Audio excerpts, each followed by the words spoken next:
कितनी बार कहूँ आपको, आप दोनों मेरे माँ बाप नहीं हो और मैं कोई बच्ची नहीं हूँ। मेरे तो 2 बच्चे हैं जो मुंबई में रहते हैं। अरे गवार लोगों, मैं तुम्हें कैसे समझाऊं? मैं बच्ची नहीं हूँ, मेरे तो 2 बच्चे हैं और मैं एक अरबपति औरत हूँ। ये बच्ची पागल है। अरे गवार लोगों, मैं तुम्हें कैसे समझाऊं?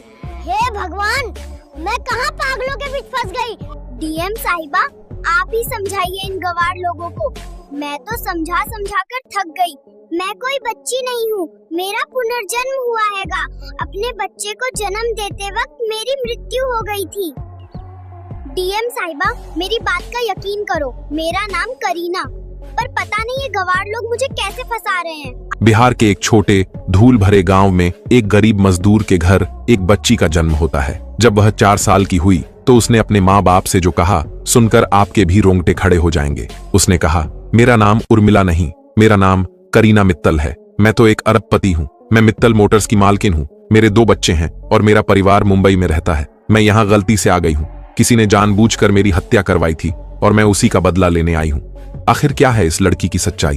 क्या वह सच बोल रही है या बस झूठी कहानियां बना रही है? इन सभी सवालों के जवाब जानने के लिए यह वीडियो शुरू से लेकर अंत तक जरूर देखें, तभी आपको पूरी कहानी समझ में आएगी। और अगर वीडियो पसंद आए तो एक लाइक और चैनल को सब्सक्राइब करना मत भूलिए। तो चलिए कहानी शुरू करते हैं। बिहार का वह छोटा सा धूल भरा गांव सूरज की पहली किरण के साथ ही जाग जाता था। यहीं एक टूटी फूटी झोपड़ी में राम भरोस और उसकी पत्नी शांति की दुनिया उनकी 4 साल की बेटी उर्मिला के इर्द गिर्द घूमती थी। उर्मिला, जिसकी बड़ी बड़ी गहरी आंखें हमेशा कुछ खोजती सी लगती थीं, बाकी बच्चों की तरह नहीं थी। वह शांत रहती, बहुत कम बोलती और जब बोलती तो उसकी बातें किसी पहेली की तरह होती।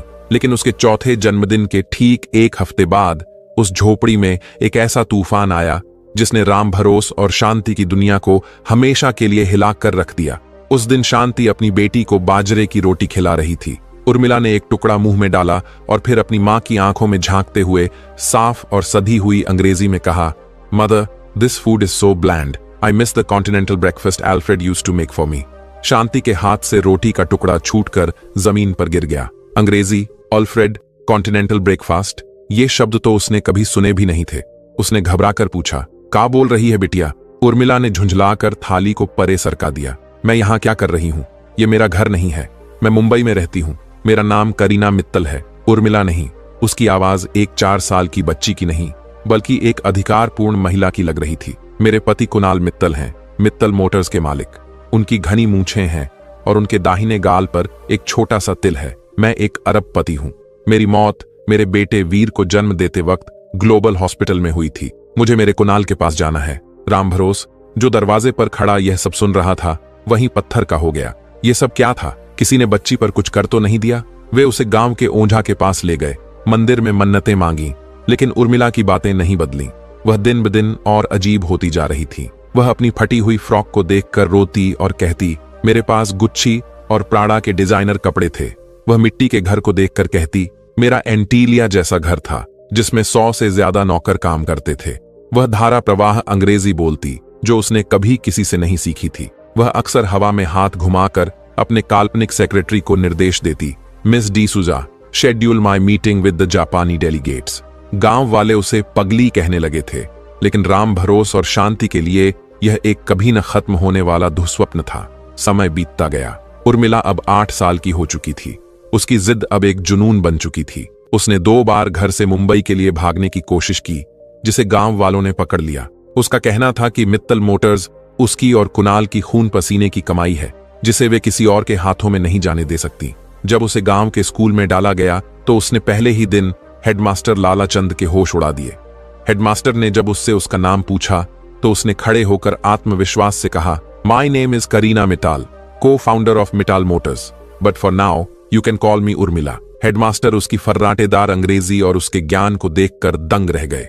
वह 8वीं कक्षा के गणित के सवाल हल कर देती थी और देश की अर्थव्यवस्था पर ऐसे बात करती जैसे वह कोई विशेषज्ञ हो। एक दिन जब सब्र का बांध टूट गया तो उर्मिला ने हेडमास्टर लाला चंद को अपने ऑफिस में घेर लिया। मास्टर जी, उसने दृढ़ता से कहा, आपको मेरी मदद करनी होगी। मैं जानती हूं कि आप मेरी बातों पर विश्वास नहीं करते, लेकिन अगर आप एक कोशिश नहीं करेंगे तो मेरी पूरी जिंदगी बर्बाद हो जाएगी। उसने अपनी पूरी कहानी अपने पति कुणाल, बेटे वीर, कंपनी की शुरुआत की कहानी और अपनी मौत की रात का हर एक विवरण उन्हें सुनाया।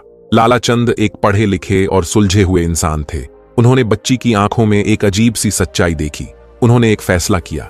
उन्होंने मित्तल मोटर्स मुंबई के पते पर एक चिट्ठी लिखी जिसमें उन्होंने उर्मिला की कही हर बात का जिक्र किया। चिट्ठी भेजते वक्त उन्हें खुद भी यकीन नहीं था कि किसी अरबपति के दफ्तर से इस गुमनाम चिट्ठी का कोई जवाब आएगा। लेकिन कहानी में पहला मोड़ तब आया जब 3 हफ्ते बाद गांव के डाकिया ने कांपते हाथों से लालाचंद को एक सरकारी लिफाफा थमाया। उस पर गृह मंत्रालय, बिहार सरकार की मुहर लगी थी। लालाचंद ने घबराते हुए लिफाफा खोला। अंदर एक पत्र था जिसमें लिखा था कि मित्तल मोटर्स ने उनकी चिट्ठी को गंभीरता से लिया है और इस मामले की संवेदनशीलता को देखते हुए सरकार ने इस केस की जांच के लिए अपनी सबसे तेज तर्रार और काबिल officer district magistrate DM Anjali Singh को नियुक्त किया है। डीएम साहिबा अगले हफ्ते खुद गांव आकर उस बच्ची से मिलेंगी। लालाचंद के माथे पर पसीना आ गया। उन्होंने जो चिंगारी लगाई थी अब वह आग का रूप ले चुकी थी। यह केस अब एक गांव की बच्ची के वहम का नहीं बल्कि एक राष्ट्रीय स्तर की जांच का मामला बन गया था और इस जांच की कमान उस ऑफिसर के हाथ में थी जो रहस्य की परतों को खोलने में माहिर मानी जाती थी। गांव में खबर फैलते ही सन्नाटा पसर गया। अब जो भी सच था वह सामने आने वाला था और इसका अंजाम कुछ भी हो सकता था।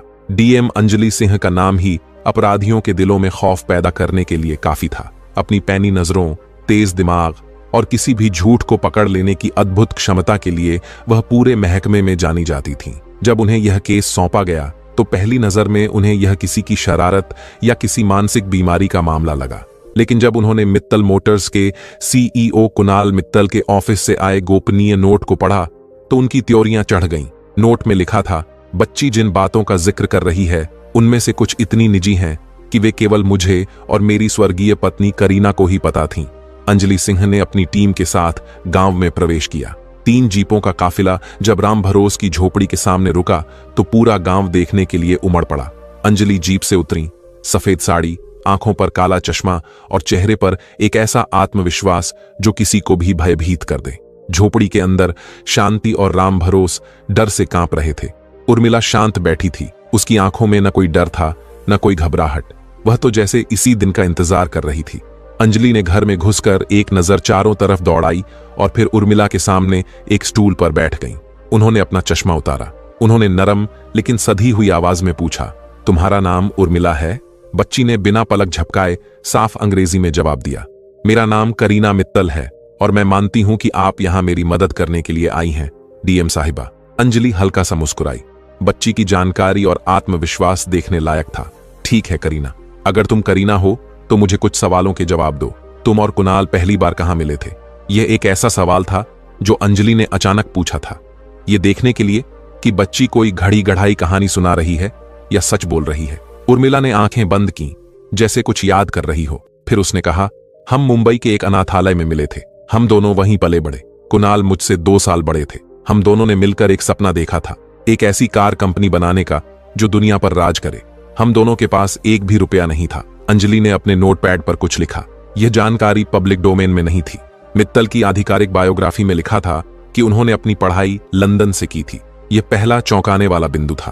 कंपनी का नाम मित्तल मोटर्स ही क्यों रखा? मित्तल करीना मोटर्स क्यों नहीं?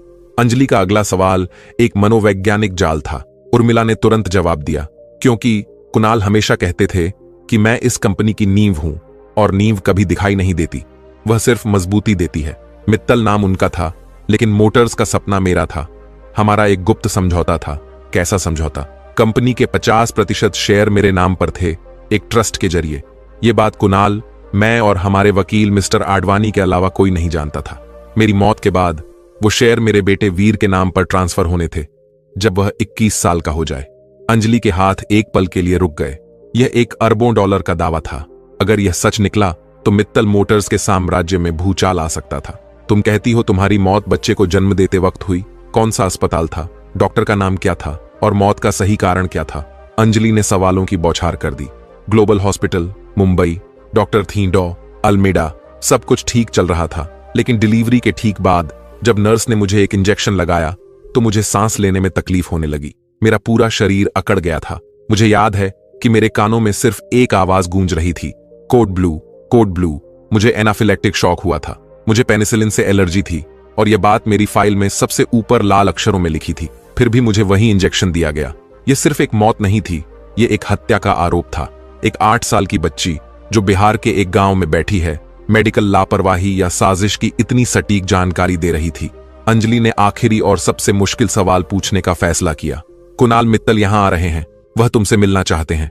अगर तुम सच में करीना हो तो मुझे कोई एक ऐसी बात बताओ जो सिर्फ तुम और कुणाल जानते हो। कोई कोड वर्ड, कोई वादा, कोई राज। उर्मिला ने एक गहरी सांस ली और डीएम अंजलि के कान के पास झुककर धीरे से कुछ फुसफुसाया। वह शब्द सुनते ही अंजलि सिंह, जो हमेशा अपनी भावनाओं पर काबू रखती थीं, उनकी आंखें आश्चर्य से चौड़ी हो गईं। उन्होंने अविश्वास में उर्मिला की तरफ देखा। बच्ची ने जो कहा था वह कोई सामान्य राज नहीं था, वह एक ऐसा शब्द था जो कुणाल मित्तल के अतीत के सबसे काले अध्याय से जुड़ा हो सकता था। ठीक उसी समय बाहर गाड़ियों का एक और बड़ा काफिला आकर रुका। इस बार काली मर्सिडीज और रेंज रोवर्स थीं। दरवाजा खुला और उसमें से एक लंबा रौबदार आदमी उतरा। घनी मूंछें, चेहरे पर वही तिल और आंखों में एक असीम दर्द और संदेह लिए हुए। कुणाल मित्तल अपनी सच्चाई का सामना करने के लिए उस धूल भरी दहलीज पर आ चुके थे। माहौल में एक अजीब सी खामोशी और तनाव घुल गया था। असली परीक्षा अब शुरू होने वाली थी। कुणाल मित्तल जब घर के अंदर दाखिल हुए तो समय जैसे थम गया। अरबों डॉलर का साम्राज्य चलाने वाला वह आदमी, जिसके एक इशारे पर बाजार गिरते और उठते थे, आज एक 8 साल की बच्ची के सामने निहत्था खड़ा था। उर्मिला ने जैसे ही कुणाल को देखा, वह अपनी जगह से उठी। उसकी आंखों में आंसू भर आए, लेकिन वह रोई नहीं। उसने आगे बढ़कर कुणाल के पैर छुए, ठीक वैसे ही जैसे एक पारंपरिक भारतीय पत्नी अपने पति का अभिवादन करती है। आप देर से आए, उसने सिसकी भरी आवाज में कहा। मैंने आपका बहुत इंतजार किया। कुणाल पत्थर की मूर्ति बने खड़े रहे। उनके साथ आए सुरक्षा गार्ड, वकील और उनकी दूसरी पत्नी सोनिया, जो एक मशहूर मॉडल थीं, इस दृश्य को अविश्वास से देख रहे थे। सोनिया के चेहरे पर घृणा और उपहास का भाव साफ दिख रहा था। डीएम अंजलि सिंह ने माहौल को नियंत्रित किया। मिस्टर मित्तल, यह उर्मिला है। यह दावा करती है कि यह आपकी स्वर्गीय पत्नी करीना है। कुणाल ने झुकी नजरों से बच्ची को देखा। यह असंभव है। करीना को गए हुए 9 साल हो गए। उसकी आवाज में दर्द था, लेकिन विश्वास नहीं। अंजलि ने कहा, यह बच्ची आपके और करीना के बीच की कुछ बेहद निजी बातें जानती है मिस्टर मित्तल। इसने आपके अनाथालय में मिलने से लेकर कंपनी के गुप्त शेयर होल्डिंग पैटर्न तक सब कुछ बताया है। सोनिया बीच में बोल पड़ी, यह बकवास है। जरूर किसी ने इस बच्ची को सिखा पढ़ाकर भेजा है ताकि यह मित्तल परिवार की दौलत हड़प सके। उर्मिला ने सोनिया की तरफ एक तीखी नजर से देखा। तुम्हारी हिम्मत कैसे हुई? जब मैं और कुणाल सड़कों पर सोकर अपनी कंपनी के सपने बुन रहे थे, तब तुम कहां थीं? तुम इस साम्राज्य की सिर्फ वारिस हो, इसकी निर्माता नहीं। उसकी आवाज में इतना अधिकार था कि सोनिया एक पल के लिए सहम गई। कुणाल ने हाथ उठाकर सोनिया को चुप कराया। उसने उर्मिला से कहा, अगर तुम करीना हो तो मुझे वह चाबी दो। यह एक अप्रत्याशित सवाल था। अंजलि सिंह भी चौंक गईं। कैसी चाबी मिस्टर मित्तल? कुणाल ने उर्मिला की आंखों में सीधे झांकते हुए कहा, हमारे सपनों की चाबी। वह कोड जिसे हमने अपनी पहली वर्कशॉप के दरवाजे पर खुरच कर लिखा था। वह कोड जो हमारी हर सफलता का पासवर्ड बना। वह कोड जो सिर्फ मैं और करीना जानते थे। पूरे घर में सन्नाटा छा गया। यह अंतिम परीक्षा थी। अगर बच्ची यह नहीं बता पाई तो यह खेल यहीं खत्म हो जाता। उर्मिला मुस्कुराई, एक ऐसी मुस्कान जिसमें दर्द और यादें छिपी थीं। उसने अपनी छोटी सी उंगली से हवा में कुछ अक्षर बनाए। के 2 के एक साथ कुणाल मित्तल के पैरों के नीचे से जमीन खिसक गई। उनकी आंखों से आंसू बह निकले। के 2 के एक साथ कुणाल से करीना तक 17, हमारी पहली मुलाकात की तारीख। यह सिर्फ एक कोड नहीं था, यह उनकी पूरी जिंदगी का सार था। वह वहीं जमीन पर बैठ गए और एक बच्चे की तरह रोने लगे। लेकिन कहानी में असली मोड़ अब आना बाकी था। डीएम अंजलि सिंह ने माहौल को थोड़ा शांत होने दिया। फिर अपना त्रुप का पत्ता चला। उन्होंने कुणाल की तरफ मुड़कर कहा, मिस्टर मित्तल, इस बच्ची ने मुझे एक और बात बताई है। इसने मुझे ऑपरेशन फोनिक्स के बारे में बताया है। ऑपरेशन फोनिक्स का नाम सुनते ही कुणाल मित्तल का रोना बंद हो गया। उनके चेहरे का रंग उड़ गया। उनके वकील ने तुरंत आपत्ति जताई। मैडम, आप इस तरह मेरे क्लाइंट से। अंजलि ने उसे हाथ के इशारे से रोक दिया। यह बच्ची दावा करती है कि मित्तल मोटर्स की शुरुआती फंडिंग ऑपरेशन फोनिक्स से हुई थी। यह भी दावा करती है कि यह एक गैर कानूनी हवाला ट्रांजैक्शन था, जिसे दुबई के एक डॉन अल जब्बार के साथ किया गया था। और सबसे बड़ी बात, यह दावा करती है कि इस सौदे का एकमात्र सबूत एक लाल डायरी करीना मित्तल ने कहीं छिपा दी थी। अब घर में मौजूद हर व्यक्ति स्तब्ध था। यह पुनर्जन्म की कहानी से कहीं आगे निकलकर एक बहुत बड़े कॉरपोरेट और अंडरवर्ल्ड अपराध का मामला बन चुका था। कुणाल मित्तल, जो अब तक एक पीड़ित पति लग रहे थे, अब एक संदिग्ध के कटघरे में खड़े थे। उर्मिला ने आगे बढ़कर कहा, वह डायरी मैंने अपने बेडरूम में हमारी शादी की तस्वीर के पीछे बनी तिजोरी में रखी थी। उस तिजोरी का पासवर्ड है वीर, हमारे बेटे का नाम। सोनिया चिल्लाई, यह झूठ है, उस कमरे में कोई तिजोरी नहीं है। मैं पिछले 7 सालों से उस कमरे में रह रही हूं। अंजलि सिंह ने कुणाल की आंखों में देखा। मिस्टर मित्तल, क्या आपके बेडरूम में तस्वीर के पीछे कोई तिजोरी है? कुणाल का चेहरा पसीने से भीग गया था। उन्होंने न में सिर हिलाया, लेकिन उनकी आंखें उनका साथ नहीं दे रही थीं।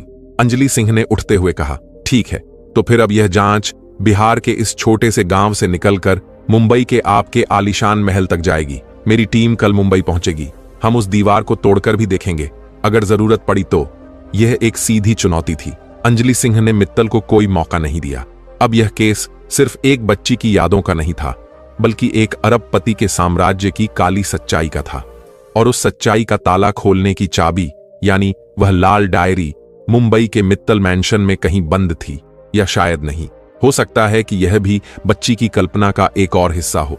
लेकिन एक बात तय थी, इस खेल में अब कई बड़े खिलाड़ी शामिल हो चुके थे, और किसी को नहीं पता था कि मुंबई पहुंचने पर उन्हें एक छिपी हुई तिजोरी मिलेगी या एक बहुत बड़ा धोखा।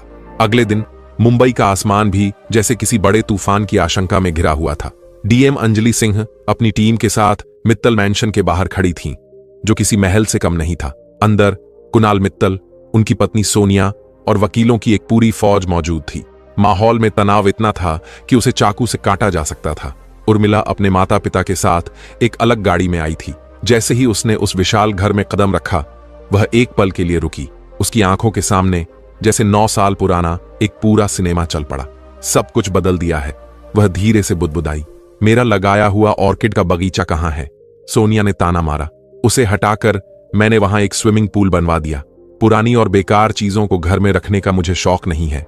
उर्मिला ने उसे नजरअंदाज किया और सीधे उस कमरे की तरफ चल पड़ी जिसे वह अपना बेडरूम बता रही थी। वह घर के कोने कोने से ऐसे वाकिफ थी जैसे कल ही यहां से गई हो। वह बिना किसी से पूछे सीधे उस कमरे में पहुंची। कमरा बेहद आलीशान था, लेकिन उसकी सजावट मॉडर्न और बेजान लग रही थी। दीवार पर कुणाल और सोनिया की एक बड़ी सी तस्वीर लगी थी। यह नहीं, उर्मिला ने कहा, यहां मेरी और कुणाल की तस्वीर थी, हमारी शादी की। अंजलि ने कुणाल की ओर देखा। कुणाल ने स्वीकारोक्ति में सिर झुका लिया। इसी तस्वीर के पीछे उर्मिला ने दीवार पर एक खास जगह पर हाथ रखते हुए कहा। फोरेंसिक टीम ने आधुनिक उपकरणों से दीवार की जांच की। कुछ ही मिनटों में उनके स्कैनर ने एक बीप की आवाज दी। दीवार के प्लास्टर के नीचे ठीक उसी जगह पर धातु का एक चौकोर ढांचा मौजूद था। सोनिया का चेहरा सफेद पड़ गया। कुणाल की सांसें तेज हो गईं। कारीगरों को बुलाया गया और सावधानी से प्लास्टर हटाया गया। कुछ ही देर में एक अत्याधुनिक डिजिटल तिजोरी सामने थी। पूरा कमरा स्तब्ध था। एक ऐसी तिजोरी जिसके बारे में घर की मौजूदा मालकिन को भी पता नहीं था। अंजलि ने उर्मिला की ओर देखते हुए कहा, इसका पासवर्ड। उर्मिला आगे बढ़ी और कांपते हाथों से कीपैड पर टाइप किया, VEEER। एक क्लिक की आवाज के साथ तिजोरी का दरवाजा खुल गया। अंदर मखमल पर रखी सिर्फ एक चीज थी, एक लाल रंग की पुरानी डायरी। जैसे ही अंजलि सिंह ने उस डायरी को उठाने के लिए हाथ बढ़ाया, कहानी में एक और भयावह मोड़ आ गया। कुणाल मित्तल ने अचानक अपनी जेब से एक छोटी सी पिस्तौल निकाली और अंजलि की कनपटी पर लगा दी। कोई अपनी जगह से नहीं हिलेगा, वह चिल्लाया, यह डायरी कहीं नहीं जाएगी। कमरे में हाहाकार मच गया। सुरक्षा गार्ड हरकत में आते उससे पहले ही कुणाल अंजलि को घसीटते हुए पीछे हटने लगा। मैंने यह सब खत्म कर दिया था। तुम सबने मिलकर मेरे अतीत को फिर से क्यों खोद निकाला? उसका चेहरा पागलपन और डर से विकृत हो रहा था। कुणाल, यह तुम क्या कर रहे हो? उर्मिला ने चीख कर कहा, तुम एक पुलिस ऑफिसर को बंधक नहीं बना सकते। चुप रहो, कुणाल गरजा। तुम करीना नहीं हो, तुम कोई बहुरूपिया हो जिसे मेरे दुश्मनों ने भेजा है। करीना मर चुकी है और उसका राज भी उसी के साथ दफन हो चुका है। अंजलि सिंह मौत के मुंह में होते हुए भी शांत थीं। उन्होंने कहा, राज कभी दफन नहीं होते मित्तल, और तुम्हारी यह हरकत साबित कर रही है कि इस डायरी में कुछ तो ऐसा है जिसके लिए तुम किसी की जान भी ले सकते हो। क्या यही वजह थी कि करीना को भी मरना पड़ा? यह सवाल तीर की तरह कुणाल को लगा। मैंने करीना को नहीं मारा, वह एक हादसा था। अंजलि ने तो फिर तुम डर क्यों रहे हो, पूछा। ठीक इसी समय सोनिया, जो अब तक कोने में डरी सहमी खड़ी थी, अचानक से हंसने लगी। एक अजीब डरावनी हंसी। सबने उसकी तरफ देखा। हादसा? वह बोली। नहीं, वह हादसा नहीं था, वह एक जरूरी कदम था। उसने अपने पर्स से एक छोटा सा सिरिंज निकाला। हां, मैंने दिया था उसे पेनिसिलिन का इंजेक्शन। वह उस लाल डायरी के दम पर कुणाल को ब्लैकमेल कर रही थी। वह इस पूरे साम्राज्य को दान करना चाहती थी। कहती थी कि यह पाप की कमाई है। मैंने और कुणाल ने मिलकर यह सब बनाया है और मैं किसी मरी हुई आत्मा को इसे बर्बाद नहीं करने दे सकती। यह एक चौंकाने वाला कबूलनामा था। हत्यारा कोई बाहरी नहीं, बल्कि घर का ही सदस्य था। कुणाल ने अविश्वास में सोनिया की तरफ देखा। तुमने यह क्या कह दिया? सच कह दिया जान। अब इन सबको भी हमेशा के लिए चुप कराना होगा। सोनिया ने वह सिरिंज अपनी कलाई में लगाने की कोशिश की, शायद आत्महत्या करने के लिए, लेकिन तभी एक गोली चली। गोली सोनिया के हाथ पर लगी और सिरिंज दूर जा गिरी। गोली चलाने वाला कोई और नहीं, बल्कि अंजलि सिंह का डिप्टी था, जो चुपके से कमरे में अपनी पोजीशन ले चुका था। कुणाल का ध्यान एक पल के लिए भटका और यही अंजलि के लिए काफी था। उन्होंने कुणाल की पकड़ से खुद को छुड़ाया और उसे जमीन पर गिरा दिया। कुछ ही सेकंड में कुणाल और सोनिया दोनों पुलिस की गिरफ्त में थे। केस सुलझ चुका था। हत्यारा पकड़ा गया था। पुनर्जन्म की कहानी ने एक बड़े अपराध का पर्दाफाश कर दिया था, लेकिन एक सवाल अभी भी बाकी था। अंजलि सिंह ने वह लाल डायरी उठाई और उसे खोला। पहले पन्ने पर जो लिखा था उसे पढ़कर उनके भी होश उड़ गए। डायरी में लिखा था, मेरा नाम करीना मित्तल है और मैं जानती हूं कि मेरी मौत होने वाली है, लेकिन यह कहानी सिर्फ मेरी या कुणाल की नहीं है। यह ऑपरेशन फोनिक्स से भी बड़ी एक साजिश का हिस्सा है। इस खेल में असली खिलाड़ी कोई और है। कुणाल तो सिर्फ एक मोहरा है, असली मास्टरमाइंड तो। और उसके बाद के पन्ने फटे हुए थे। कहानी खत्म नहीं हुई थी। यह तो बस शुरुआत थी। एक बड़े रहस्य का सिर्फ एक छोटा सा हिस्सा सामने आया था। असली मास्टरमाइंड अभी भी बाहर था और शायद वह सब कुछ देख रहा था। उर्मिला ने सिर्फ एक पर्दा उठाया था, लेकिन उसके पीछे अभी कई और पर्दे छिपे हुए थे। डायरी के फटे हुए पन्ने एक अनसुलझी पहेली छोड़ गए थे। कुणाल मित्तल और सोनिया सलाखों के पीछे थे, लेकिन डीएम अंजलि सिंह जानती थीं कि असली खिलाड़ी अभी भी आजाद है। कुणाल ने पूछताछ में कबूल किया कि ऑपरेशन फोनिक्स के पीछे एक बहुत बड़ा सिंडिकेट है, जिसका सरगना एक रहस्यमयी व्यक्ति है जिसे वे सिर्फ गुरुजी के नाम से जानते हैं। यही गुरुजी देश के कई बड़े उद्योगपतियों को गैर कानूनी फंडिंग मुहैया कराता था और बदले में उनकी कंपनियों पर नियंत्रण रखता था। करीना को इस सिंडिकेट के बारे में पता चल गया था और वह इसे बेनकाब करने वाली थी, इसीलिए उसे रास्ते से हटा दिया गया।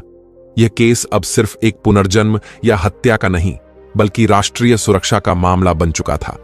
अंजलि सिंह को इस केस से हटाकर इसे सीबीआई को सौंप दिया गया, लेकिन अंजलि इस कहानी को अधूरा नहीं छोड़ सकती थीं, खासकर उर्मिला के लिए। इस पूरे घटनाक्रम का उर्मिला पर गहरा असर पड़ा। वह अब शांत और गुमसुम रहने लगी थी। एक तरफ करीना की यादें थीं, धोखा, हत्या और एक अधूरा मिशन। दूसरी तरफ उर्मिला की जिंदगी थी, उसके गरीब माँ बाप का प्यार और एक मासूम बचपन जो कहीं खो गया था। वह दो दुनियाओं, दो पहचानों के बीच फंसी हुई थी। एक दिन अंजलि सिंह बिना अपनी वर्दी के एक आम इंसान की तरह उससे मिलने गांव आई। वह उर्मिला को पास की नदी के किनारे ले गई। अंजलि ने पूछा, क्या तुम अब भी मुंबई वापस जाना चाहती हो? उर्मिला ने कुछ देर शांत पानी को देखा और फिर कहा, करीना जाना चाहती है, लेकिन उर्मिला नहीं। करीना का बदला पूरा हो गया, उसका सच सामने आ गया, लेकिन अब उसे शांति चाहिए। उसने अपनी जेब से एक मुड़ा हुआ कागज निकाला। यह डायरी का आखिरी फटा हुआ पन्ना है। यह तिजोरी में डायरी के नीचे फंसा रह गया था। मैंने इसे तब उठा लिया था जब सब लोग अफरा तफरी में थे। अंजलि ने कांपते हाथों से कागज लिया। उस पर गुरुजी का असली नाम लिखा था। वह नाम पढ़कर अंजलि सन्न रह गई। वह देश का एक बहुत बड़ा और सम्मानित राजनेता था, जिसकी पहुंच सत्ता के उच्चतम गलियारों तक थी। अब अंजलि समझ गई कि इस केस को सीबीआई को क्यों सौंपा गया था, ताकि इसे हमेशा के लिए दफनाया जा सके। अंजलि ने पूछा, तुम यह मुझे क्यों दे रही हो? क्योंकि करीना का काम खत्म हो गया है, पर डीएम अंजलि सिंह का नहीं। उर्मिला ने एक परिपक्व मुस्कान के साथ कहा, अब यह आपकी लड़ाई है। उस एक पल में अंजलि को उस 8 साल की बच्ची में एक असाधारण आत्मा दिखाई दी। उसने वह कागज अपनी जेब में रख लिया। मैं वादा करती हूं, यह लड़ाई अपने अंजाम तक पहुंचेगी। मित्तल मोटर्स के साम्राज्य का भविष्य अधर में था। कोर्ट के आदेश पर करीना के 50% शेयर, जिनकी कीमत खरबों में थी, एक ट्रस्ट में डाल दिए गए, जिसकी एकमात्र वारिस उर्मिला थी, लेकिन वह उस संपत्ति को अपने 21वें जन्मदिन पर ही छू सकती थी। कुछ महीने बीत गए। गांव में सब कुछ धीरे धीरे सामान्य हो रहा था। उर्मिला ने अब अंग्रेजी बोलना और बड़ी बड़ी बातें करना लगभग बंद कर दिया था। वह फिर से गांव के बच्चों के साथ खेलती, अपनी मां की मदद करती और स्कूल जाती। ऐसा लगता था जैसे करीना की आत्मा को आखिरकार मुक्ति मिल गई थी और अब सिर्फ उर्मिला बाकी थी। उसके 10वें जन्मदिन पर उसके पास एक पार्सल आया। भेजने वाले का नाम नहीं था। उसने उसे खोला। अंदर एक खूबसूरत ऑर्किड का पौधा था और एक छोटा सा कार्ड।